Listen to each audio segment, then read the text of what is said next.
É preciso explicar por que o mundo de hoje, que é horrível, é apenas um momento do longo desenvolvimento histórico. E que a esperança sempre foi uma das forças dominantes das revoluções e das insurreições. E eu ainda sinto a esperança como minha concepção de futuro. Jean-Paul Sartre, Prefácio dos Condenados da Terra, de Frantz Fanon. A clarividência é uma virtude que se adquire pela intuição, mas sobretudo pelo estudo. E quer dizer, tentar ver a partir do presente o que se projeta no futuro. Descolonizar é olhar o mundo com os próprios olhos, pensá-lo de um ponto de vista próprio. O centro do mundo está em todo lugar. O mundo é o que se vê de onde se está.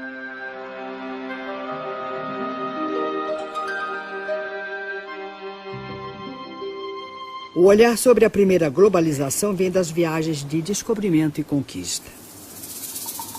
Os imensos territórios conquistados não estavam desocupados. Em apenas um século, entre 1500 e 1600, dos 80 milhões de nativos existentes na América pré-colombiana, 70 milhões foram exterminados. 2.000 línguas desapareceram com eles.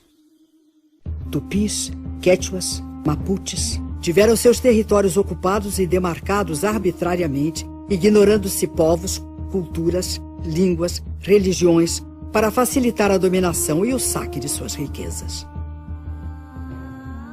Os 10 milhões de africanos transplantados para o Brasil, depois de séculos de escravidão nas plantações de cana, de café e nos garimpos das Minas Gerais, ficaram abandonados à própria sorte. A primeira globalização do colonialismo se caracterizou pela ocupação territorial. A segunda globalização começa no fim do século XX, marcada pela fragmentação dos territórios.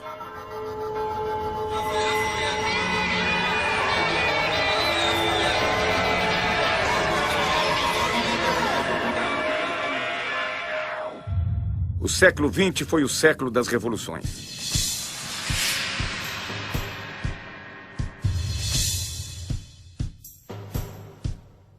As revoluções tecnológicas transformam as novas conquistas em sonhos de um mundo melhor.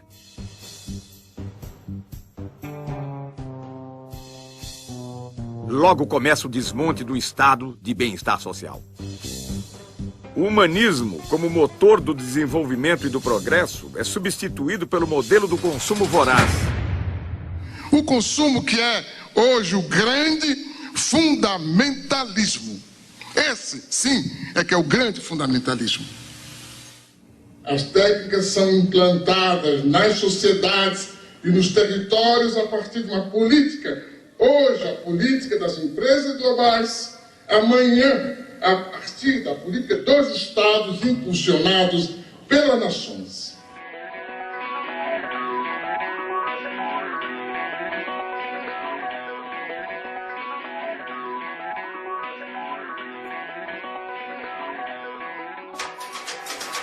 No dia 04, né? 4.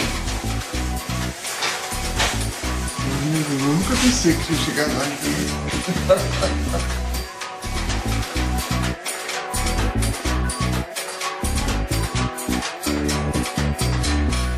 Queria dizer, em primeiro lugar, que eu me considero um intelectual outsider, coisa que é rara no Brasil. Não pertenço a nenhum partido, não pertenço a nenhum grupo, inclusive grupo de intelectuais, não respondo a nenhum credo, não participo de qualquer militância. É difícil ser um intelectual negro no Brasil?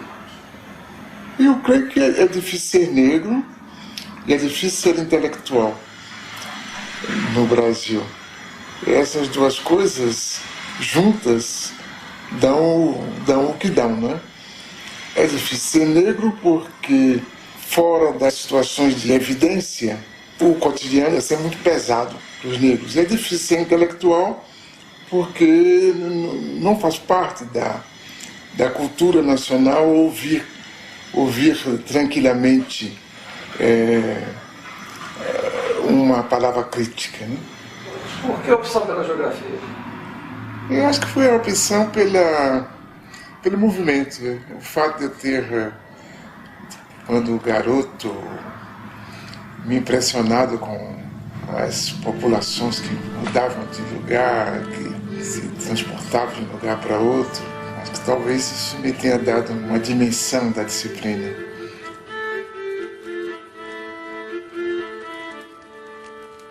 E o meu gosto pela história, sobretudo pela história do presente, me levou também a valorizar todo o processo contraditório. De modo que, não sendo um marxista ortodoxo, eu tenho medo disso, tenho medo dos marxistas ortodoxos, porque eu creio que toda doutrina que não se busca renovar, ela corre o risco de se tornar uma religião, um dogma, por conseguinte de emburrecer e não esclarecer. Desse modo eu me considero um marxista, ou se quiser, um marxizante. Ainda hoje?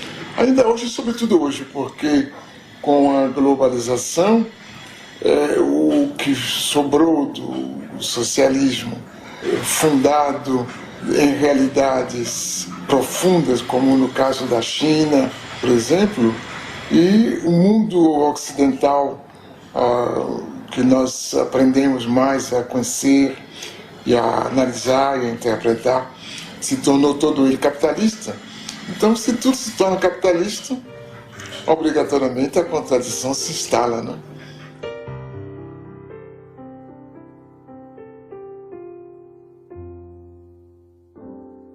Uma forma de reconhecer o nível de desenvolvimento no planeta é observar a quantidade de luz que as cidades emitem à noite.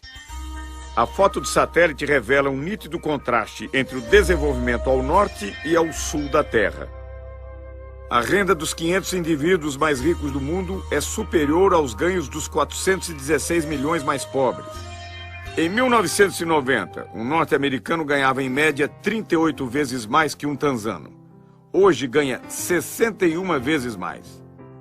Nunca houve uma oposição tão grande entre um pequeno grupo de países e a maioria esmagadora dos países da humanidade. Então nós temos um terceiro-mundismo em germe muito mais forte do que antes. E uma realidade da dependência muito maior do que antes. E talvez por aí é que vai surgir essa possibilidade de a gente construir um mundo de outra forma. De fato, se desejarmos escapar à crença de que esse mundo assim apresentado é verdadeiro, e não queremos admitir a permanência de sua percepção enganosa, devemos considerar a existência de pelo menos 3 mundos num só. O primeiro seria o mundo tal como nos fazem vê-lo, a globalização como fábula. O segundo seria o mundo tal como ele é, a globalização como perversidade. E o terceiro, o mundo como ele pode ser, uma outra globalização. Nunca na história da humanidade houve condições técnicas e científicas tão adequadas a construir um mundo da dignidade humana. Apenas essas condições foram expropriadas por um punhado de empresas que decidiram construir um mundo perverso. Cabe a nós fazer dessas condições materiais a condição material da produção de uma outra política.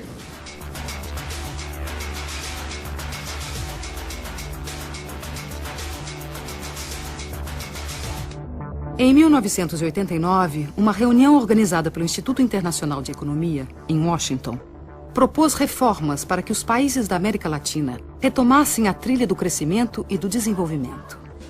Nasceu aí o Consenso de Washington, uma espécie de bula com prescrições consensuais, austeridade fiscal, elevação de impostos, juros altos para atrair investimentos estrangeiros, privatizações, em nome da boa administração do setor privado e da incapacidade dos estados.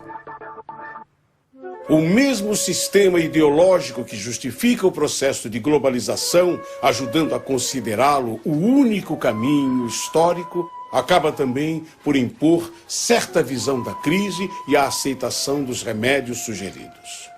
Na verdade, porém, a única crise que os responsáveis desejam afastar é a crise financeira, e não qualquer outra. O Consenso de Washington representou para a América Latina um fruto envenenado. No Equador, país com 25% de índios e 55% de mestiços, o movimento indígena Pachacuti comanda a revolta. A crise se torna aguda com os programas de privatizações e extinção de serviços estatais.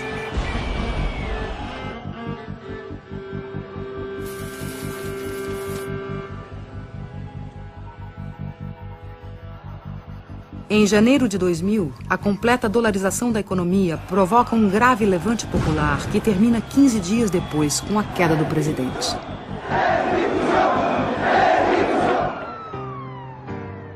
Ainda em 2000, na Bolívia, o governo pressionado pelo FMI e pelo Banco Mundial privatizou a água potável na região de Cochabamba. A resposta popular de uma sociedade formada por 70% de índios e mestiços explodiu em gigantescas rebeliões comandadas por movimentos sociais autônomos.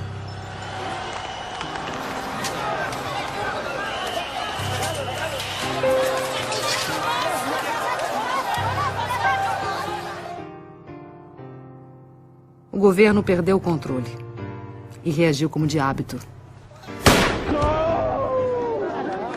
A morte de um jovem comoveu o país.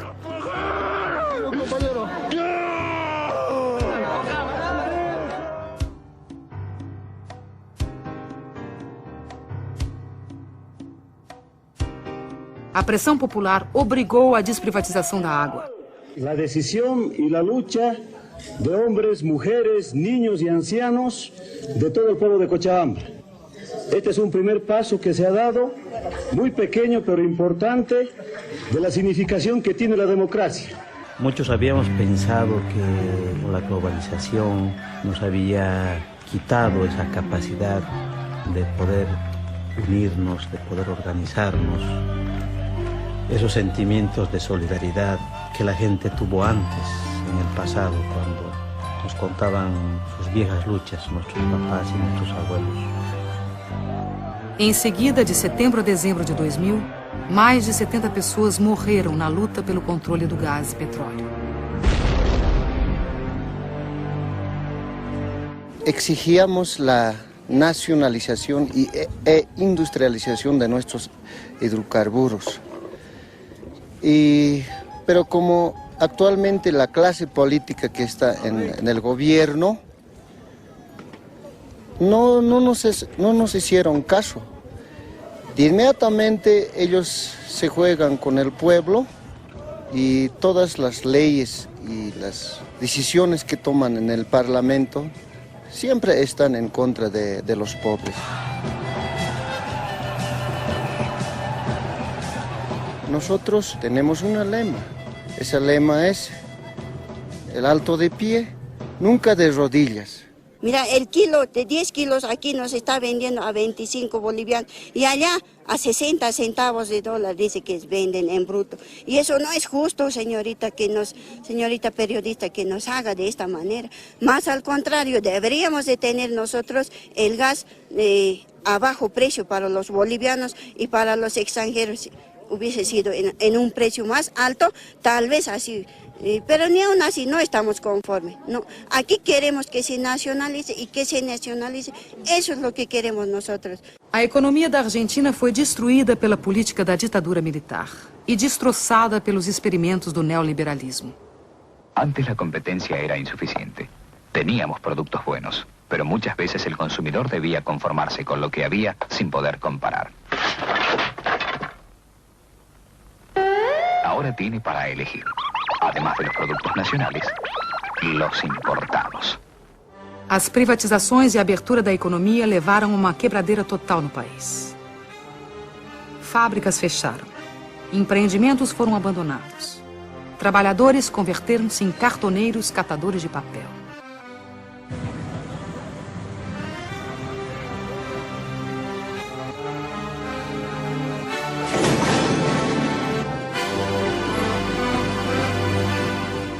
O panelaço no final de 2001, que derrubou 3 presidentes da República em 2 semanas, levou às ruas cidadãos da classe média, que da noite para o dia, pela desdolarização da economia, tornaram-se os novos pobres do país.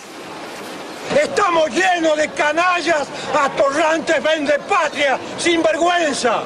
Menem, Cavallo, de la Rúa, Dualde, todo Rucao. Es peor que lo que han hecho los bancos extranjeros. Porque estos tipos han vaciado las empresas argentinas y han dejado sin trabajo a los argentinos que se están muriendo de hambre, querido. Los argentinos tienen que hacer conciencia y estar en la Plaza de Mayo y no salirnos de allí mientras no echemos a todas estas ratas salvajes que están usurpando el poder. Son asesinos, igual que Dualde, son narcotraficantes, ladrones y todo lo que ustedes le puedan agregar, porque han destruido jubilados, familias completas, desocupados y a los trabajadores, a todos han destruido, le han robado los ahorros, así como me los robaron a mí, le robaron a todo el mundo, no tienen vergüenza, son una vergüenza mundial. No Brasil, a privatização de grandes estatais gerou protestos isolados. O país entrou às cegas na modernidade. A ilusão da moeda forte e do consumo fácil anestesiou a população. Para o economista Joseph Stiglitz, Prêmio Nobel de Economia e economista-chefe do Banco Mundial entre 1997 e 2000, esse receituário violento não provém de análise econômica, mas de postura ideológica. The Washington Consensus was neither necessary nor sufficient for growth. There were countries like Bolivia that seemed to follow all the dictates of the Washington Consensus. They said, we felt the pain, when do we get the gain? And they waited, and they waited, and they waited, and they're still waiting. And then there are countries like China that did not follow the Washington Consensus, and they've grown and grown and grown. Agora, essa história que os Estados nacionais estão diminuindo a importância é uma história da carochinha que os países ricos nos contam, porque o Estado Nacional, por exemplo, norte-americano, vai muito bem, né? Inclusive, digamos, bem do ponto de vista de força do Estado, com gastos militares como nunca houve antes, né? Com um empenho direto, digamos assim, dos agentes comerciais do governo americano para defender os interesses das empresas norte-americanas, o que é normal, aliás, né? Então, agora aí eles nos dizem, não, o Estado não tem importância, quer dizer, não estou dizendo que eles norte-americanos, mas esses pensadores da globalização muitas vezes nos dizem isso. Isso é que, digamos, crê quem quer ser enganado.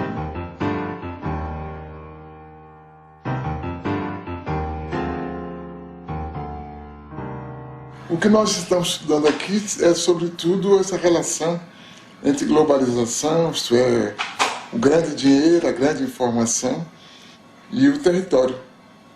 O território como matriz da vida social, econômica e política. A Boeing, maior montadora de aviões do mundo, é bom exemplo do fornecimento em rede planetária. O modelo 777 recebe componentes de 322 fornecedores em 38 países. E suas 3 milhões de peças, do rebite à turbina, são fabricados por 1.700 intermediários em 37 nações. De onde prosseguem para Everett, onde a Boeing tem o maior edifício industrial do mundo. Na montagem final, a Austrália fornece os lemes de direção e profundidade. O Canadá, a parte posterior das asas. O Reino Unido, os computadores primários de voo. O Japão, os lavatórios. E a Embraer do Brasil, uma peça do leme vertical. As grandes empresas são esse centro frouxo do mundo e que, escapando ao controle dos estados e que se distanciando de uma relação mais obrigatória com os territórios, acaba por lhes permitir uma ação sem responsabilidade. As grandes empresas não têm responsabilidade social, não têm responsabilidade moral sobre tudo, e é por isso que desorganizam os territórios, tanto socialmente como moralmente. O filme Corporation, dos cineastas canadenses Mark Akbar, Jennifer Abbott e Joel Beckham, denuncia a exploração de mão de obra no terceiro mundo. Trata-se de uma divisão internacional de trabalho injusta e desigual. Distribuição de mais pobreza para os pobres e concentração de mais riqueza para os ricos. A Nike transferiu sua produção industrial para países onde não há limites para a exploração de mão de obra. Contabiliza o tempo de trabalho de seus funcionários em frações de segundo. Assim, mascara os verdadeiros valores dos salários pagos. O diretor do Comitê Nacional do Trabalho norte-americano, Charles Kenahan, denuncia a divisão do trabalho na globalização, que distribui migalhas mundo afora enquanto elimina empregos nos Estados Unidos. To make this stuff concrete as possible, we purchase all of the products from the factories that we're talking about. This shirt sells for $14.99, and the women who made the shirt got paid 3 cents. Liz Claiborne jackets made in El Salvador. The jackets are $178, and the workers were paid 74 cents for every jacket they made. Alpine car stereos, 31 cents an hour. De fato, para a grande maioria da humanidade, a globalização está se impondo como fábrica de perversidades. O desemprego crescente torna-se crônico. A pobreza aumenta e as classes médias perdem em qualidade de vida. O salário médio tende a baixar. A fome e o desabrigo se generalizam em todos os continentes. A fila na Marquês de Sapucaí, no Rio de Janeiro, não é para assistir a nenhum desfile de escola de samba, mas simplesmente para conquistar uma vaga para a gari da empresa pública de coleta de lixo da cidade. A abertura dos portões revela a angústia dos que lutam por um emprego estável e seguro nesta globalização, onde os de baixo, a cada dia que passa, trabalham mais com menos direitos.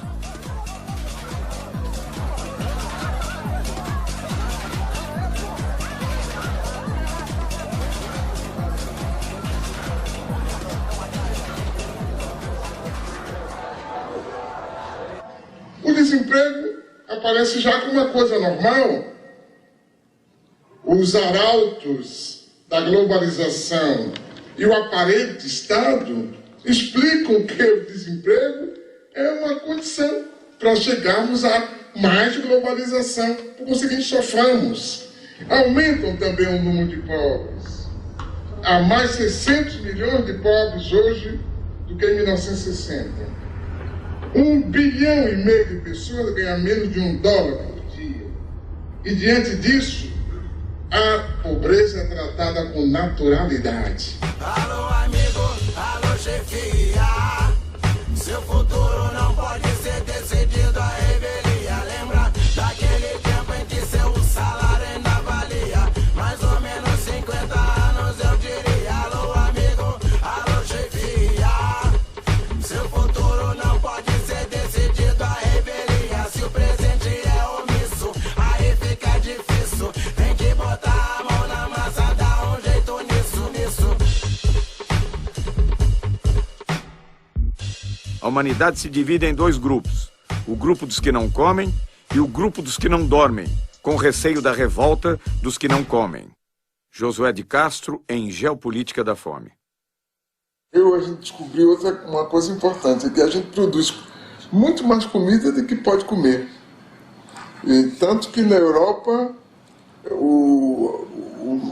a comunidade europeia dá prêmio a quem deixa de produzir comida. E castiga quem produz mais do que as cotas estabelecidas. Quer dizer, a questão da fome não é a questão de produção de alimentos, é a questão de distribuição. Isso a gente viu quando de certas epidemias de fome na África e na Ásia, os Estados Unidos se recusando a dar ajuda alimentar se certas condições políticas não fossem preenchidas. No caso do próprio Brasil, se há uma parte da população que não come corretamente, Isso é culpa unicamente da forma como nós organizamos a sociedade. Não é que não haja alimento, não é que não se possa distribuir os alimentos. Apenas nós decidimos que alguns não devem comer, porque acaba por ser uma decisão, que se depois de tantos anos a gente aceita tranquilamente continuar discutindo a questão da fome, que me parece uma vergonha. A fome já não nos surpreende. Convivemos com ela cotidianamente, entorpecidos pela realidade que nos cerca. Caso o receituário do Banco Mundial seja seguido, teremos que aprender a conviver com a morte pela sede. There is a move right now to take over all the water resources worldwide. They are calling it, the transnational corporations are calling water blue gold. Hoje, mais de 1,5 bilhão de pessoas em todo o planeta não têm acesso à água. Mais de 3 bilhões de pessoas utilizam água sem tratamento, o que provoca diariamente a morte de 30 mil indivíduos no mundo. Nos últimos 10 anos, as transnacionais da água orquestram uma estratégia de controle do planeta. Empresas do setor têm suas ações fixadas em bolsas de valores dentro da lógica financeira, que nada tem a ver com a lógica da solidariedade.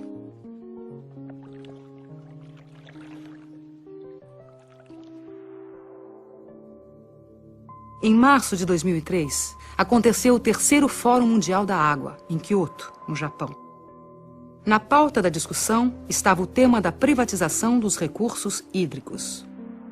Na mesa, os presidentes de multinacionais da água, ministros de relações exteriores, representantes do movimento popular e o diretor administrativo do Banco Mundial, Peter Voigt. The political question really is who owns water and who gets to control water. Here you're going to hear, or you are hearing, two very, very different visions of a future for water.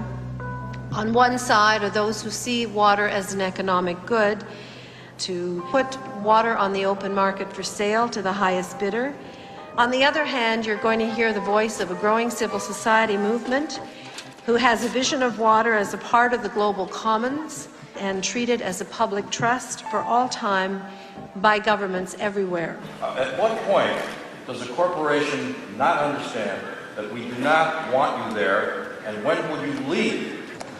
मैं समझता हूं कि अब पूरी दुनिया में ये बात सिद्ध हो गई कि ये डिसेंट्रलाइज्ड वाटर मैनेजमेंट से सारे देश को दुनिया को पानी के लिए बचाया जा सकता है. Oscar Oliveira, o líder da rebelião em Cochabamba, na Bolívia, lança seu grito de advertência em Kyoto. Hace 3 años, después de 5 meses, más de medio millón de personas expulsaron una transnacional Bechtel porque quiso imponer un contrato de privatización totalmente al margen de la voluntad de la población. Varias de las transnacionales que están acá muchas veces manchan nuestra agua con sangre de los ciudadanos. No manchen más sus manos com sangre. Contra todas as evidências da injustiça, o representante do Banco Mundial insiste na política de privatização. Somebody has to pay for water, ladies and gentlemen. And I think we have come up with some practical choices. We haven't covered everything, as some of the speakers said. But in order to come up with the investments which are needed for the poor, and I agree 100% that we have to find ways of serving the poor in a way that they can afford the water. O tom ameaçador do discurso é contestado pelos representantes dos movimentos populares do mundo inteiro.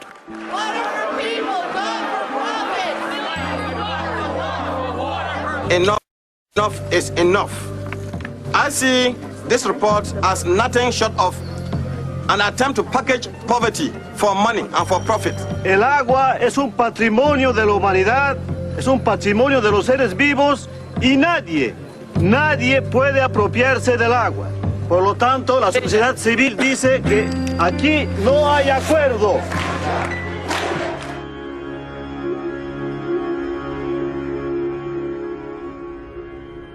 Os astronautas disseram que a única obra humana visível do espaço é a Grande Muralha da China. Esse dragão sinuoso de 23 séculos foi erguido contra as ameaças do deserto, os povos do norte árido, em busca das terras verdes do Império do Meio.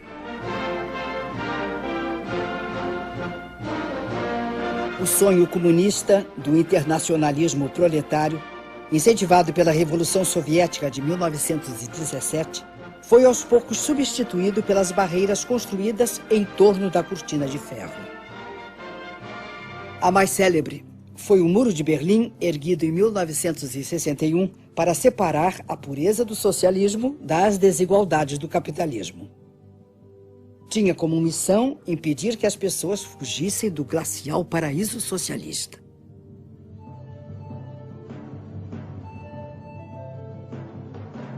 Os muros da Internacional Capitalista são sólidos e bem delineados. Enquanto permitem a circulação livre das mercadorias, dinheiro e serviços, proíbem o livre tráfego dos indivíduos. A Europa levanta barreiras contra a presença indesejada de forasteiros em seu território.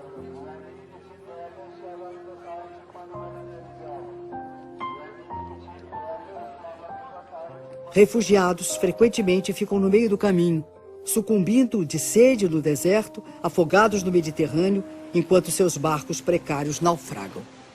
São ainda explorados pela máfia dos que os transportam clandestina e perigosamente. Os clandestinos são presos e recambiados para seus países. Os descendentes dos povos escravizados pelo colonialismo são excluídos do banquete da globalização. Qu'est-ce qui pousse ces gens, ces jeunes vers l'Europe?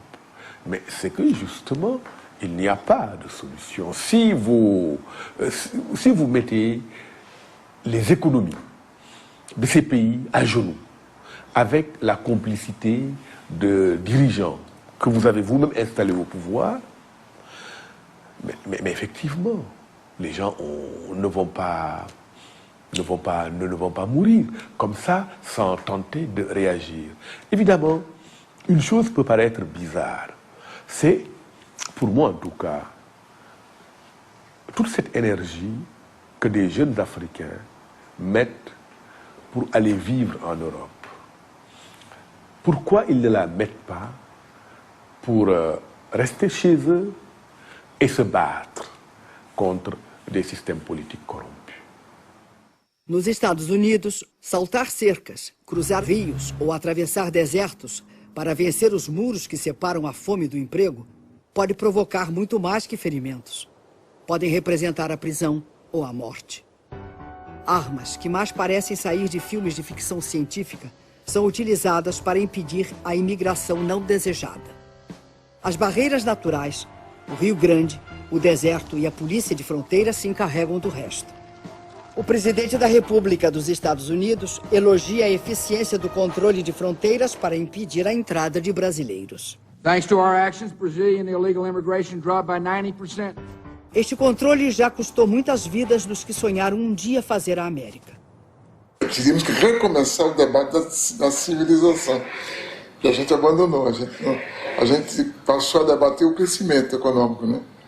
Se vamos aumentar os juros, se vamos diminuir, se vamos facilitar um pouco de inflação ou não. Mas a civilização na própria quase que não é objeto de discussão. E isso abre espaço para qualquer forma de barbárie como essa, pela qual a gente deixa morrer crianças, e velhos, e adultos, tranquilamente.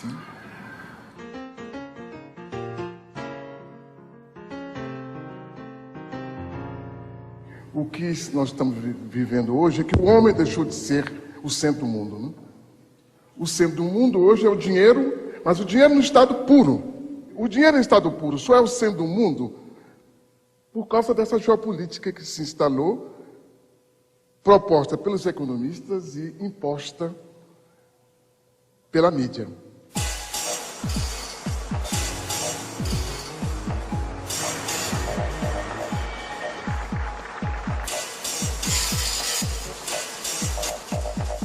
Davos, estância situada nos Alpes suíços, imortalizada por Thomas Mann, na Montanha Mágica. A partir de 1970, a cidade de Davos torna-se berço do pensamento único, dogma sobre a globalização ancorada no livre mercado como trilha para o paraíso. A antropologia moderna registra aí o surgimento do Homo Davos, que apregou o fim da história e propõe a criação de fundos para anestesiar a pobreza. I'd like to offer you $10,000 to help buy you some bed nets. Would anyone else like to be on a team with me and stand up and offer some money and help him as well? 50,000. Thank you. Would anyone else like to stand up and help President Nkapa? President Nkapa needs help today. So if you could just stand up in the room, if you'll be on a team with me, just stand up in the room if you'll help President Nkapa today, because he needs help today. A chamada mídia, ela tem um papel de intermediação que a gente talvez não possa dizer que é inocente, mas não parte dela realmente, ou não é dela o poder. O poder é de um pequeno número de agências internacionais da informação, estreitamente ligadas ao mundo da produção material, ao mundo das finanças, que controla de maneira extremamente eficaz a interpretação do que está se passando no mundo, né? E de uma forma que se torna clara quando a gente pega os jornais e vê a repetição quase que servil das mesmas fotografias, das mesmas manchetes, das mesmas ideias, dos mesmos debates, que indicam que alguma coisa está por trás de tudo isso, né? O redator de um importante jornal está fechando a edição do dia seguinte sem grandes notícias para compor a primeira página. Chega o fotógrafo e diz: Chefe, tenho a notícia e a foto. Um cachorro raivoso atacou a menininha de 7 anos e ninguém fez nada. Até que esse homem se lançou sobre o cachorro, agarrou pela garganta e matou. O editor exclama, maravilhado: Oh, este homem é um herói. Amanhã todos poderão ler da primeira página: valente nova-iorquino salva a vida de menininha. O fotógrafo responde: Pois é, chefe. Só tem uma coisa. O homem não é nova-iorquino. Oh, melhor. Será então valente americano salva a vida de uma menininha. O fotógrafo sem jeito diz: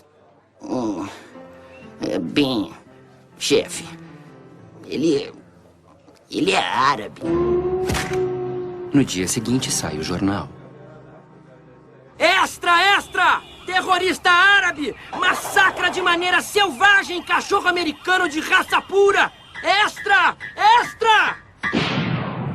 Como podemos, mesmo assim, admirar-nos de que ali e aqui estão em guerras e corra o sangue, já que a nova ordem mundial que se constrói é baseada numa competitividade sem limites morais. Não há produção excessiva de informação, mas de ruídos. Existem os fatos. As notícias são interpretações desses fatos.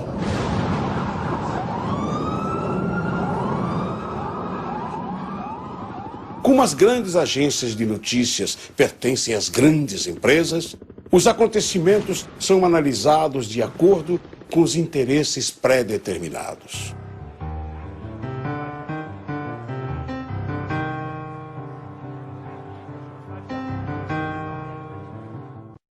We're gonna bomb them over there.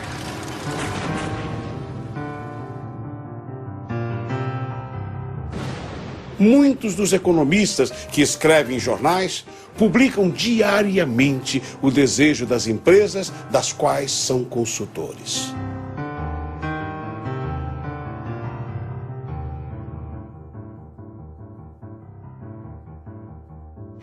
A informação, o grande instrumento da grande finança, a informação, o grande instrumento do processo de globalitarismo, de produção de novas formas totalitárias de vida, mas que manejada por um pequenos grupos, de forma inteligente, produz exatamente o efeito oposto.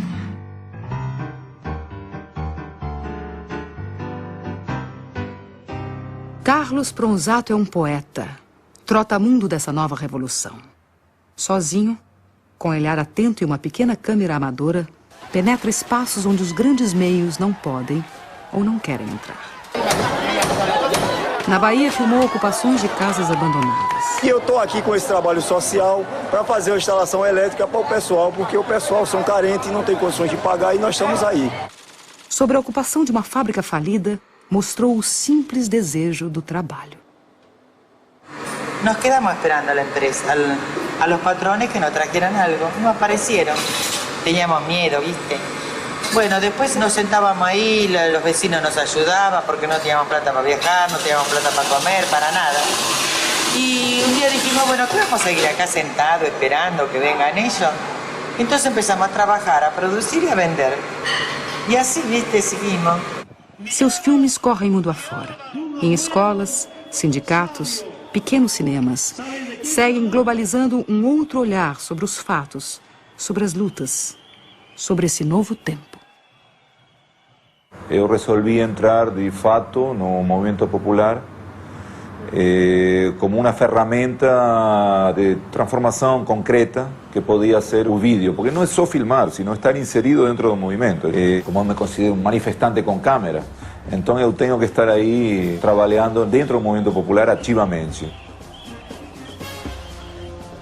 Latinoamérica é um polvorim apto para um Bakunin chegar e perguntar onde que está acontecendo e ele ir e tentar ou filmar, ou escrever, ou incitar, ou trabalhar nisso.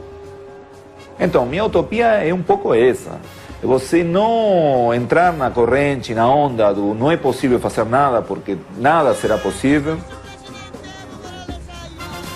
E você continuar trabalhando. Eu acho que um pouco que faço está dentro de um projeto utópico de realizar, pelo menos naquele breve período de vida que nós temos, uma pequena obra que pode servir a alguém, tanto agora quanto depois. Eu acho que esse fenômeno vai se multiplicar. Quer dizer, por enquanto há uma coerção muito grande contra essas formas, que são praticamente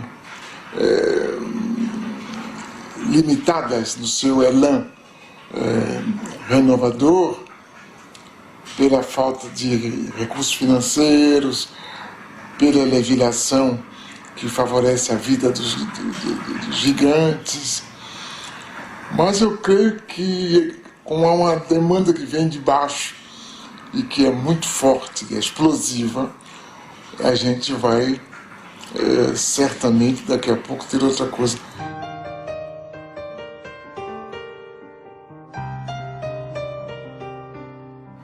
Se eu olhar para trás na minha própria vida, eu vejo que hoje é muito mais fácil ser universal aqui mesmo. A primeira vez que eu entendi, que comecei a entender o mundo, foi quando deixei a Bahia para ir estudar na França, aí, lendo jornais, que me apresentaram o mundo de uma outra forma. Hoje não, qualquer pessoa com uma curiosidade mais aguçada acaba percebendo como o mundo é. Eu acho que é outra grande novidade, acho, do nosso tempo, e que vai permitir que, sem abandonar o que a gente é, indígena, a gente seja perfeitamente universal. Os Krenak, que em sua língua original chamam-se Burum, registravam uma população de 5.000 pessoas no início do século XX. Número que se reduziu a 130 indivíduos em 1989. E com esforço fecharam um século com 150 pessoas. Ailton Krenak nasceu no Vale do Rio Doce, Minas Gerais. É produtor gráfico e jornalista. Participa da rede Povos da Floresta, que utiliza a tecnologia da comunicação para integrar o povo indígena e seringueiro. Eu acho que para o começo do século XXI, essas trocas de novas tecnologias que não fomos nós que criamos e nem somos nós que fabricamos, vai ser o grande evento para os nossos povos. Eu ainda não consigo acreditar com meus próprios olhos, porque eu ainda não estou vendo mal. Isso para mim é um sonho. Eu não consigo acreditar que isso ainda é verdade. a gente poder acessar a internet aqui da aldeia. Vocês puderam ver que isso aqui não é um brinquedinho, sabe, de ficar teclando. Não, isso é uma coisa de muita importância pra gente, entendeu? Até mesmo porque é distante. Porque se a gente morasse na beira de uma estrada próxima à cidade, talvez isso não seria tão importante pra gente, porque a gente podia ir na cidade e fazer isso rapidinho. Trazer. Mas a distância, pelo limite que a gente mora, isso é precioso. Chega assim como uma coisa muito, muito grande pra gente, como realmente um sonho. O exemplo da câmera, né, poder fazer uma imagem animada, de poder transmitir uma imagem dessa, ela tem a importância que os Achaninka agora lá no Alto Rio Juruá demonstraram, quando eles conseguiram botar para o mundo inteiro uma situação de risco que a floresta estava correndo com a entrada de madeireiras, de invasão no território deles, mandando uma mensagem para a rede, com imagem do que estava acontecendo, com texto, mobilizou gente no mundo inteiro. Você não imagina como que o pessoal local ficou mobilizado em torno dessa ideia de eles poderem se comunicar com o mundo sem ter que ficar pedindo licença para a prefeitura local. Na verdade, eu acho que isso, em alguns casos, do ponto de vista político, vai significar a libertação de comunidades que historicamente eram controladas ali, porque não sabiam o que estava acontecendo no mundo. De repente, eles vão conversar com todo mundo. Aí acabou aquele intermediário ali no meio do caminho. É a primeira vez na história na qual a gente convive com o futuro possível. Acho que essa que é a grande novidade da nossa geração, é essa capacidade que nos foi dada de conviver com o futuro possível, que não é nada do domínio dos filósofos, é algo que tanto nós que imaginamos ser intelectuais, sabemos que existe, como o rapaz pobre da periferia que inventa uma música revolucionária e que explica o seu mundo. Acho que essa que é a grande novidade. Brasília, conhecida por sua arquitetura arrojada, é uma das cidades mais fotografadas do mundo. Perto de Brasília fica a Ceilândia. É o reverso do cartão postal. Aqui moram muitos dos que trabalham na capital. Respeito todas as quebradas, becos e vielas, quebras cabulosas, satélites, qualquer favela. Todas se parecem muito, só que essa aí é diferente. A Ceilândia é conhecida pelo maior índice de violência da região. Aqui vive Adirley, ex-jogador de futebol, cursou comunicação e tornou-se cineasta. Documenta a arte produzida na periferia, onde seus amigos de infância contam e cantam em rap o cotidiano. Com uma câmera digital, documenta a cultura da periferia. O cinema que a gente quer mostrar é o cinema que a gente experimenta. É a nossa experiência de vida, nada mais que isso. É o nosso ponto de vista só. É a experiência de ser morador de Ceilândia, morador de periferia. É a indignação de não se ver nas telas, vamos dizer assim. Mas eu acho que a possibilidade de fazer cinema vem com toda a história do Milton Santos também, né? Que é se apropriar da cultura de massa. Se apropriar de uma câmera hoje, que é difícil, ainda é caro, mas é mais viável. Hoje, com uma pequena aparelhagem informática, eletrônica, com meios limitados, também se faz opinião, também se produzem coisas centrais na reelaboração da história. O ex... Sou negão careca da Ceilândia mesmo, e daí? Jamaica, o Marquinhos, Japão. Sou ceilandense, não sou brasileiro. Eles já fazem as bases dele no fundo de quintal aqui, numa casa como essa aqui. A gente se mirou nisso para iniciar esse processo de cinema. Então vamos tentar fazer também um cinema que tenha como exemplo o modo de produção do rap. Parceira subia mandando um recado. Aqui é foda, mas irmão, eu amo essa porra. Ceilândia Norte, resistência, velho, eu tô de boa. Eu curto música de preto, eu curto rap nacional, eu não curto black music. Black music quem curte é os playboy. Não, vou curtir uma black music porque é bonitinho. Agora se falar música de preto, não. Música de preto, não. Pô, que coisa feia. Porra, mãe, eu canto música de preto, meu filho. Fala black music. Até minha mãe que veio do Nordeste quer falar black music. Tá entendendo? Na nossa quebrada a parada é mais quente. Mais de 500 mil e pra eles somos lixo. Lutando pra sobreviver, tratados como bichos escrotos, ratos de esgoto, vermes rastejantes, cobras tipos peçonhentos, monstros repugnantes, terra sem lei. Nova Babel, casa do caralho, cu do mundo, baixa da égua. Foda-se o que dizem, véi. Ceilândia é minha quebra. Até hoje, assim, dentro da cidade, tem muito preconceito com relação a rap. Rap é música de bandido, é música de preto, é música de marginal, é música de desempregado. Esses caras sofreram pra caramba, cara. O Jamaica conta histórias assim que são geniais no sentido assim, do preconceito que ele sofria de ser um rapper. Olha os nomes dos lugares: Planeta dos Macacos, Caldeirão do Diabo, Vila do Cachorro Sentado. Velho, onde só tinha bandido, velho. Pra eles só tinha bandido. Eu acho que o rap é um cara de periferia a dar identidade à periferia, a dar nome às pessoas e a contar as histórias da perspectiva deles. Então a gente também está se baseando, tentando fazer cinema nessa perspectiva. Que a ideia é ver dentro da cidade essas formas de solidariedade. E você tem a produção dentro da cidade de formas solidárias que tem expressão econômica e política. Né? Em contraposição com essa produção da violência. Eu acho que há uma multiplicidade de fenômenos de baixo que a gente não dá importância, porque a gente dá mais importância à chamada violência. Os jornais falam da violência dos bairros, tem bairros mal falados porque violentos. Olhares do Morro está por aí, a gente está olhando tudo o que acontece na comunidade. Mas as outras formas todas de manifestação, que são propriamente culturais, mas que não aparecem com essa aura de cultura que é reservada, digamos assim, a parcelas já privilegiadas que fazem cultura, os outros fazem outras coisas. A gente não admite dizer imediatamente que o que eles fazem é cultura, porque o que eles fazem é cultura e é política ao mesmo tempo, né?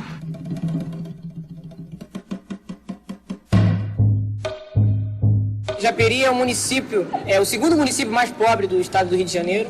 E a gente, através do cinema, a gente pode expressar esse nosso movimento, às vezes as coisas que a gente não concorda que tem aqui, a gente joga no cinema e tenta mudar essa realidade. Aqui, acima de tudo, é a superação, de utilizar o que a gente tem na mão e superar até esses mesmos índices de pobreza. E a gente utiliza de pedaço de madeira para fazer grua, de cabo de vassoura para fazer o tripé. Na coletividade, a gente consegue fazer cinema na Baixada Fluminense. A gente partiu de uma necessidade de um resgate da memória e do folclore daqui do município de Japeri. E utilizando numa ficção, que é o marido chegando em casa bêbado e dando satisfação para sua esposa porque chegou bêbado. E a satisfação que ele dá é a partir do folclore de Japeri. Há a possibilidade cada vez mais frequente de uma revanche da cultura popular sobre a cultura de massa, quando, por exemplo, ela se difunde mediante o uso de instrumentos que, na origem, são próprios da cultura de massas. Eu sou lobificha! Sai! Em pleno século XXI, mas eu não acredito em lobisomem! Sai pra lá! Nesse caso, a cultura popular exerce sua qualidade de discurso dos de baixo, pondo em relevo o cotidiano dos pobres, das minorias, dos excluídos, por meio da exaltação da vida de todos os dias. A partir do audiovisual, várias pessoas vão ser influenciadas pelo produto que eles estão tendo. Então é uma oportunidade para que eles possam se expressar até para o povo inteiro de Japeri, para mostrar o que eles querem falar e ainda não tiveram oportunidade. Porque a partir deles a gente acredita que, ou seja no teatro, na música, no cinema, na literatura, vão estimular novas vidas e novos sonhos a partir de filmes, do audiovisual.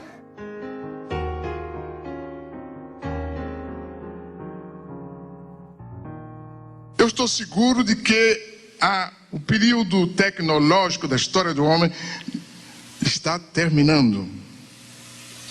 E estamos entrando num período que eu chamaria de demográfico. Tenho medo de usar a palavra popular, porque isso poderia acarretar a destruição prematura da ideia. Os atores que vão mudar a história são os atores de baixo. Então eles vão agir de baixo para cima.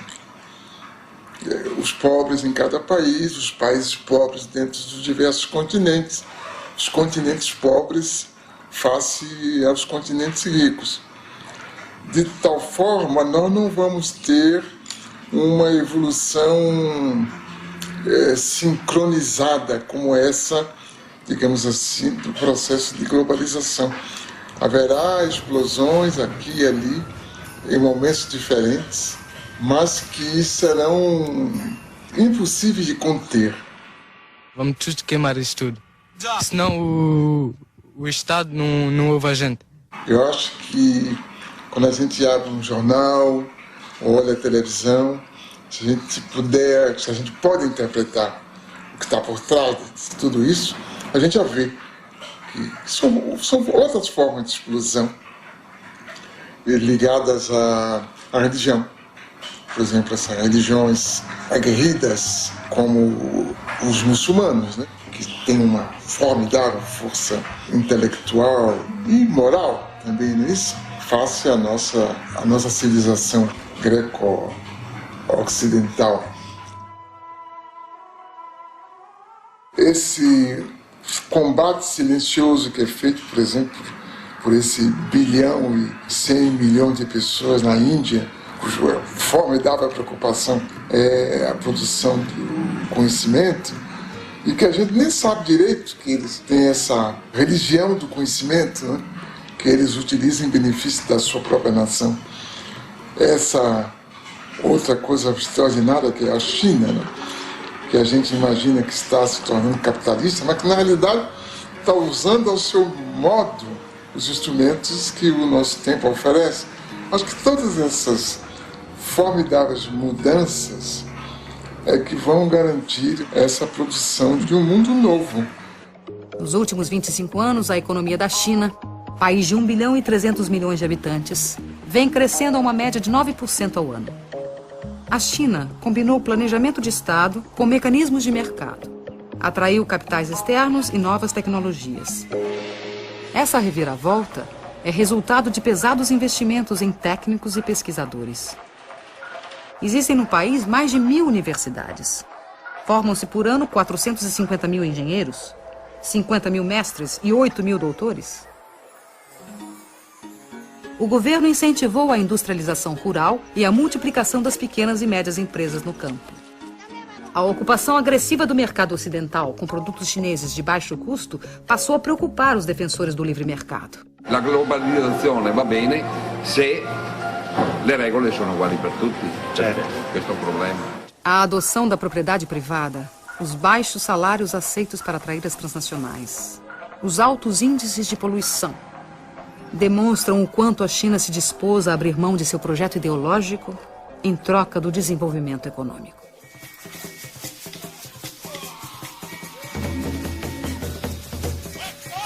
Devemos recusar categoricamente a situação a que os países ocidentais querem nos condenar. O colonialismo e o imperialismo não pagaram suas contas quando retiraram suas bandeiras e suas forças policiais de nossos territórios.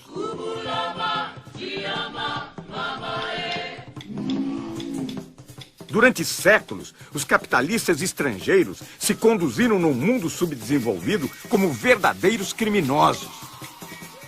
Frantz Fanon, Condenados da Terra, 1961. The problems in Africa did not start in Africa. Those problems are caused from people outside Africa coming in, doing this, doing that, setting one group against another group so that they can fight. And while they are fighting, these outsiders are coming in, taking over. You bring in guns. You give them to one group. You make them really hate this other group. So they start fighting, killing each other. Now, after the fighting and the slaughter really gets started, they come in as peacemakers. Africa is still the richest continent on the face of this earth. And yet, look at the suffering. These children are among thousands forced to work in gold mines in Niger, one of the African countries neighboring Benin. Conditions are appalling, the physical risks enormous. but activists say it's just the tip of an iceberg. It's an issue that has now received some international attention. Tragically, it won't be enough to stop the traffic in child slaves. Quand on écoute les gens, on a parfois l'impression que vraiment le monde, le fameux village planétaire, est un endroit où tout se passe bien partout. Hein? Les sociétés sont prospères, il y a la justice, les droits sont respectés, il n'y a pas de corruption, il n'y a rien, sauf en Afrique. On a l'impression que tout est très bien partout, sauf sur le continent africain. Moi, je trouve ça bien drôle quand même. Je trouve ça extrêmement bizarre, cette façon de raisonner. Je crois que le monde entier ne s'est jamais porté aussi mal. On est bien conscient des mécanismes politiques qui sont à l'origine de nos difficultés sur le continent. Il me semble qu'un pays comme le Brésil doit quand même bien comprendre cela. Le public brésilien, après tout, il n'y a pas très longtemps, en Amérique latine, c'était la CIA qui installait les gouvernements, qui décidait du cours politique et économique dans les sociétés d'Amérique latine, dans les moindres détails. Eh bien, nous, ça revient d'ailleurs à la première question, nous ne sommes pas encore sortis de cette situation. Tú decías cuál va a ser el destino de América Latina. Yo no lo sé, pero sé cuál es el desafío. El desafío es, ¿vamos a convertirnos en la triste caricatura del norte? ¿Vamos a ser como ellos? ¿A repetir los horrores de la sociedad de consumo que está devorando el planeta? ¿Vamos a ser violentos? ¿Vamos a creer que estamos condenados a la guerra incesante? ¿O vamos a generar otro mundo diferente? Vamos a ofrecer al mundo un mundo diferente. Que yo creo que ese es el desafío que tenemos planteado. Hoy por hoy somos, la verdad, caricaturas bastante tristes de modos de vida que se nos imponen desde afuera. Y estamos gobernados por sistemas de poder que cada día nos convencen de que no hay virtud más alta que la virtud del papagayo. Que no hay habilidad comparable a la habilidad del mono. El papagayo, el mono, los que imitan, los ecos de voces ajenas. Nós decidimos ser europeus, né? E insistimos em ser europeus, nos recusamos a pensar como nós próprios, porque achamos mais chique pensar como os europeus e os americanos. E aí temos uma enorme dificuldade para entender o mundo. E essa enorme dificuldade também nos deixa meio atarantados, meio tolos diante da história que está se fazendo. Daí a própria política brasileira é um pouco perdida, porque nós não sabemos muito o que fazer com o mundo novo, porque não descobrimos as formas de pensar esse mundo novo a partir de nós próprios.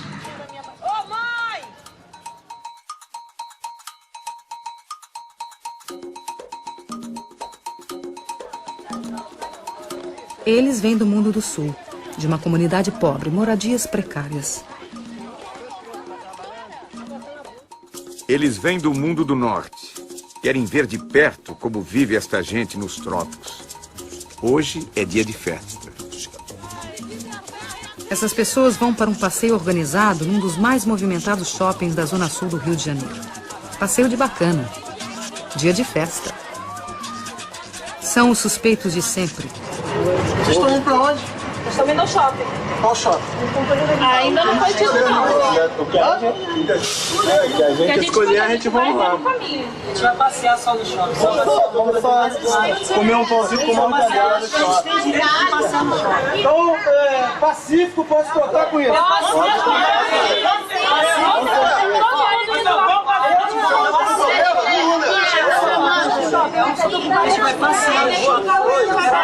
A presença da câmera de televisão serve de salvo-conduto.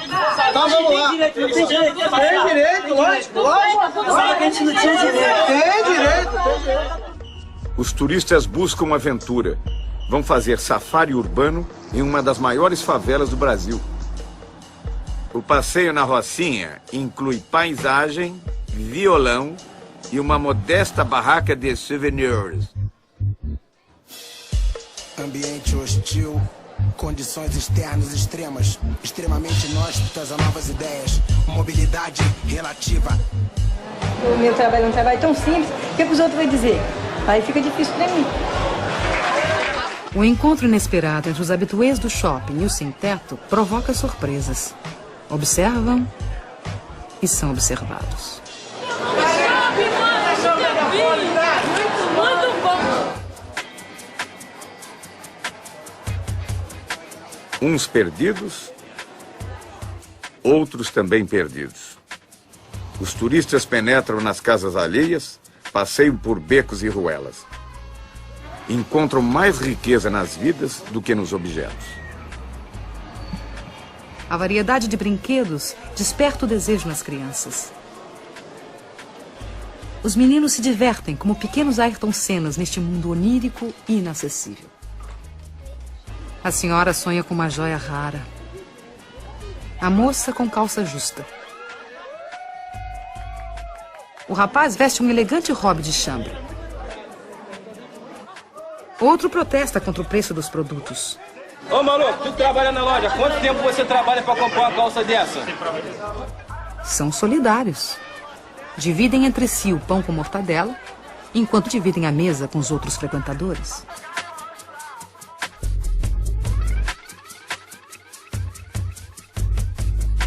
O problema que me parece importante com a globalização é, digamos, a segmentação da formulação dos códigos éticos. Quer dizer, há uma ética dos poderosos, que não chega a ser ética, e há uma outra ética dos que não têm nada. Como também há uma ética dos que desesperados tomam o caminho do que a gente chama de violência. Né? Eu creio que essa outra ética, não dos desesperados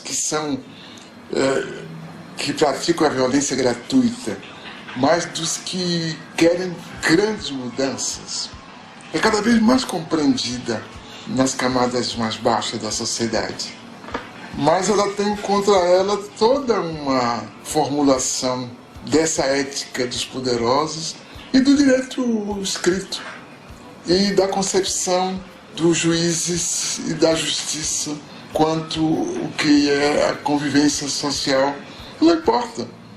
O que importa é que a mudança tem uma base histórica muito forte e ela está ganhando as suas formas de ação, que são inovadoras, são formas de ação surpresivas, formas de ação eficazes, e alguns de nós decidimos apoiá-los, apesar da nossa herança dessa ética que envelhece por incapaz de atender o interesse da maioria. Há essa busca também de melhoria de condição de vida, do sem-teto, do sem-trabalho. Eu acho que isso é a maior coisa que você tem para ter para deixar para os seus filhos, é uma moradia, porque o resto você lutando, você consegue. Mas você tem um lugar para você voltar, repousar do seu trabalho, é um teto. E se você não tem nada. Você não tem endereço, você não é ninguém. Vergonha! É pai de família! Chega em casa e seu filho não tem comida porque ele pagou o aluguel! Isso é vergonha!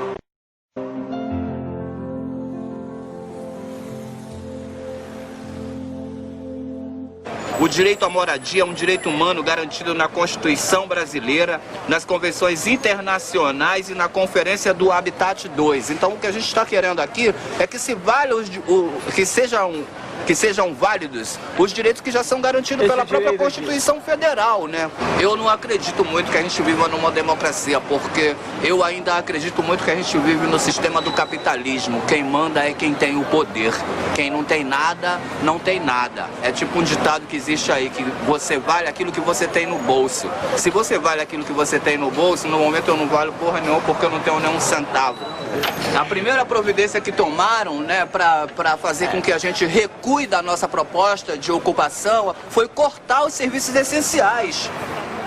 Todo cidadão pobre também tem direito ao centro da cidade. E há uma exclusão muito social e discriminação muito grande com as pessoas menos favorecidas, para que se constrói casa bem distante dos centros da cidade e as pessoas são recicladas como lixo para bem longe dos centros e não conseguem nem trabalho, porque a passagem é muito cara, as pessoas não têm como se deslocar do trabalho. Quando vai procurar um trabalho, você mora onde?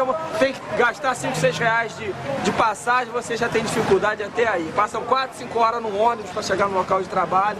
E esses imóveis aqui, nós estamos reivindicando isso. O caso dos sem terra, tratados como um fato policial, não impede um grande número crescente de intelectuais independentes de apoiá-los. Não impede a população como um todo de desejar que eles tenham sucesso. Não importa que, perguntado pela imprensa, as pessoas digam que não estão de acordo. Não tem nenhuma importância. Pode dizer que não está de acordo e está de acordo. Aline Sassahara também é uma militante das telas. A cineasta paulista vê o mundo solidário ao sem terra. Em suas andanças pelo Brasil, registra do MST o que não vemos na TV. Os meios de comunicação selecionam o que está acontecendo. Hoje está acontecendo isso. Está acontecendo milhões de coisas. Mas as pessoas acreditam que só está acontecendo aquilo. É, de fato, uma forma da gente abrir outras janelas, né?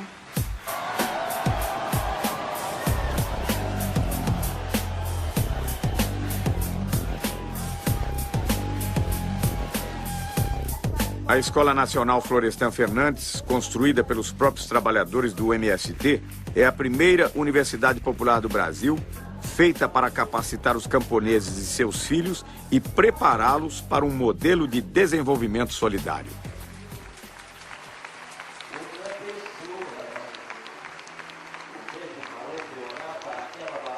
Eu acompanhava o MST, tinha alguma informação e achava incrível eles conseguirem lidar com tanta gente diferente, porque cada um lá com seus desejos, com suas necessidades e tal, e funcionando de uma forma muito organizada para ir contra a maré.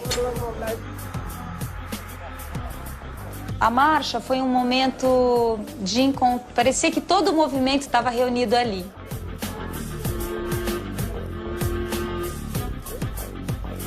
Ela é um símbolo muito bem acabado da organização e da solidariedade dentro do movimento. Então, você imagina, todos os dias você reúne pessoas, assim, de várias idades e de vários lugares, naquele horário cedinho para marchar, e, enfim, foi uma experiência riquíssima. Eu creio que está se passando alguma coisa de muito profundo, uma espécie de vulcão que está aí crepitando, e que a gente não tem as antenas para perceber.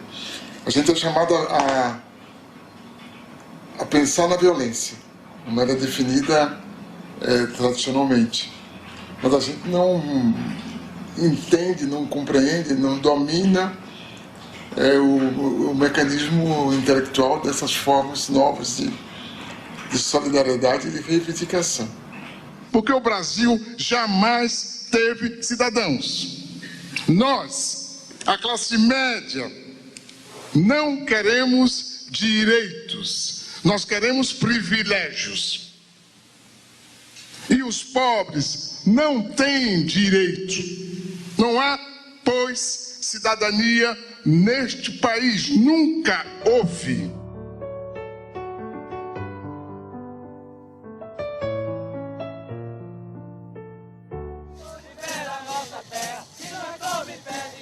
As formas tradicionais de democracia já não convencem os mais pobres. Para muitos, a ação direta nas ruas é o meio de se fazer ouvir. Os diversos movimentos populares buscam alternativas para uma globalização solidária.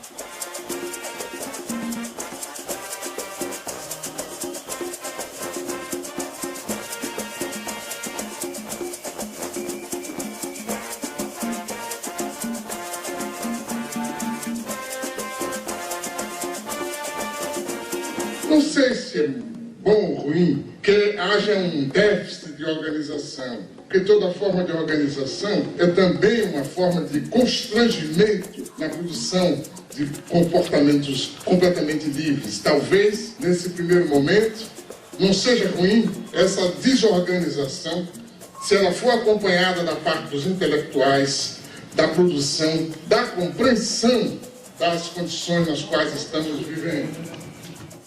Mas creio que haveria que buscar formas que eu penso que só a partir do Estado é possível fazer. Não, a partir do Estado? Só a partir do Estado. Não vão ser ONGs, nem instituições do terceiro setor. O senhor várias vezes se referiu ao Estado, inclusive em relação ao intelectual. O senhor não abre mão do Estado? Eu creio que o Estado é indispensável porque as entidades chamadas terceiro setor, primeiro, elas não são abarcativas, elas não podem cuidar do conjunto das pessoas que precisam de cuidados. Segundo, elas acabam obrigadas a cuidar melhor de certos setores e não de outros setores. Enquanto que o Estado, através do exercício da política, a tendência dele é cuidar de todas as pessoas. Quer dizer, essa produção democrática, realmente democrática, que as ONGs ou o terceiro setor não podem, pela sua própria definição, cuidar, porque tem as limitações de sua origem, do seu financiamento, dos seus objetivos. Então o Estado se torna algo cada vez mais indispensável, porque as fontes criadoras de diferença, de desigualdade, são muito mais fortes do que no passado. Então, para desmanchar essas diferenças, para reduzir essas desigualdades, é necessário um Estado que intervenha, um Estado socializante, por conseguinte. Tudo se discute neste mundo, menos uma única coisa que não se discute. Não se discute a democracia. A democracia está aí como se fosse uma espécie de santa de altar, de quem já não se esperam milagres, mas que está aí como uma referência, a democracia. E não se repara que a democracia em que vivemos é uma democracia sequestrada, condicionada, amputada, porque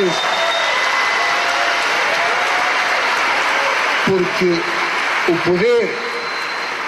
poder do cidadão, o poder de cada um de nós, limita-se na esfera política, repito, na esfera política, a tirar um governo de que não gosta e a pôr outro de que talvez venha a gostar.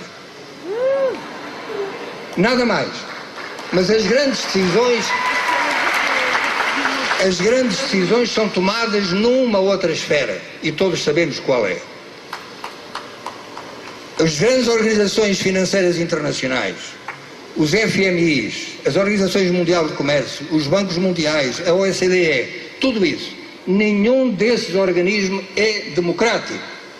E, portanto, como é que podemos continuar a falar de democracia se aqueles que efetivamente governam o mundo não são eleitos democraticamente pelo povo? Quem é que escolhe os representantes dos países nessas organizações? Os respectivos povos? Não. De onde está então a democracia? Acho que a questão é essa, que a gente esvaziou a palavra democracia de conteúdo, que a gente continua falando na democracia sem saber muito bem do que está falando. Quer dizer, que nós utilizamos uma série de conceitos que vêm de um outro tempo e que se tornaram vazios porque o tempo mudou, o que é conveniente, né? E o que ficou foi o eleitoral. O resto, a representatividade, não é? a responsabilidade, tudo isso perdeu força. A coerência com ideias,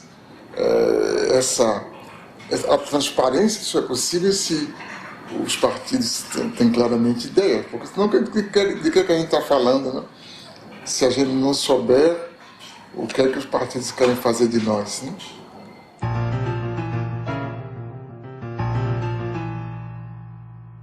Nós reclamamos contra os totalitarismos, né? O fascismo, o nazismo, e caímos noutras formas de totalitarismo, essa atual, né? Onde nos é exigido um comportamento standard, onde para ser eficaz tem que seguir o mesmo modelo, uma mesma bula, onde os caminhos parecem ser marcados de forma rígida e todo escape é punido na primeira esquina.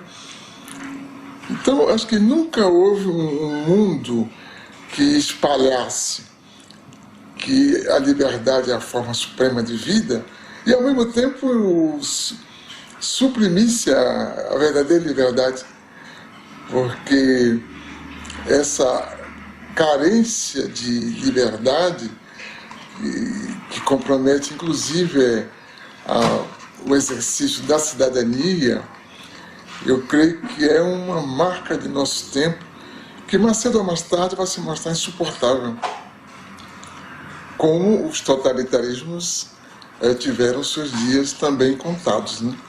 Então, a globalização, ela produz esse globalitarismo que existe para reproduzir a globalização.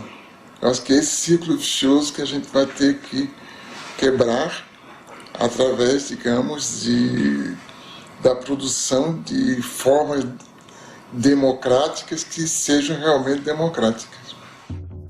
O professor Milton Santos nasceu em 1926, em Brotas de Macaúbas, interior da Bahia.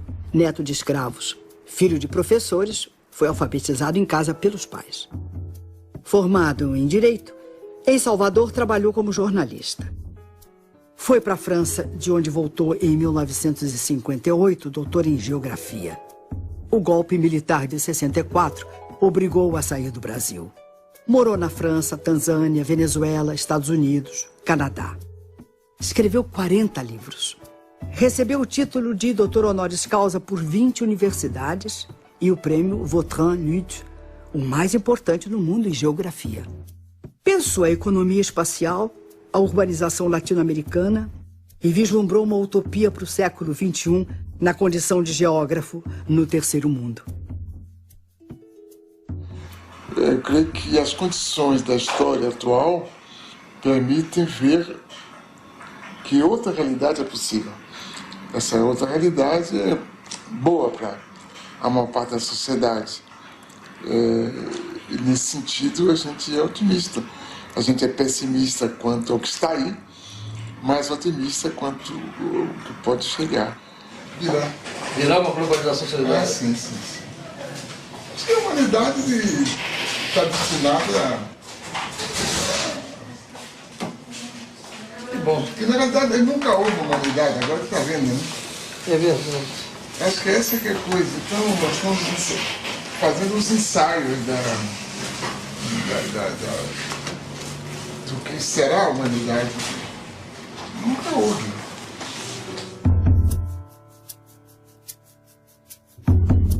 Quando eu me encontrava preso na cela de uma cadeia, foi que eu vi pela primeira vez as tais fotografias em que apareces inteira, porém lá não estavas nua, e sim coberta de nuvens.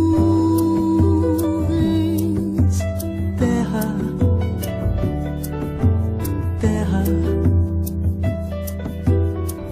por mais distante, o errante navegante, quem jamais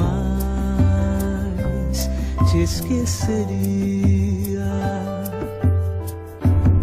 Ninguém supõe a morena dentro da estrela azulada, na vertigem do cinema. Mando um abraço pra ti, pequenina, como se eu fosse o saudoso poeta e fosses a Paraíba, terra, terra.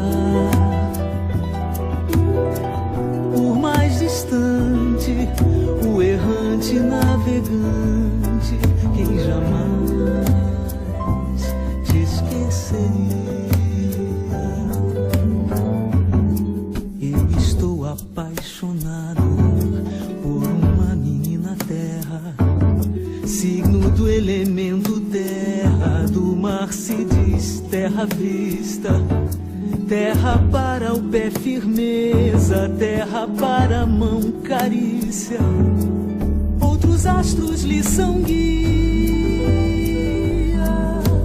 Terra,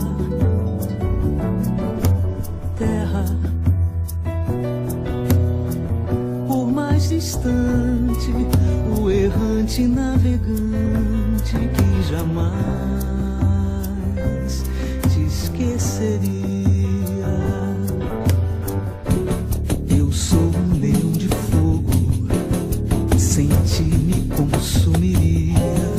A mim mesmo eternamente, e de nada valeria acontecer de eu ser gente, e gente é outra alegria, diferente das estrelas.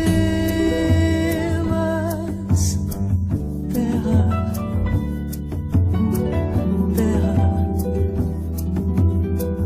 por mais distante, o errante navegante, quem jamais te esqueceria.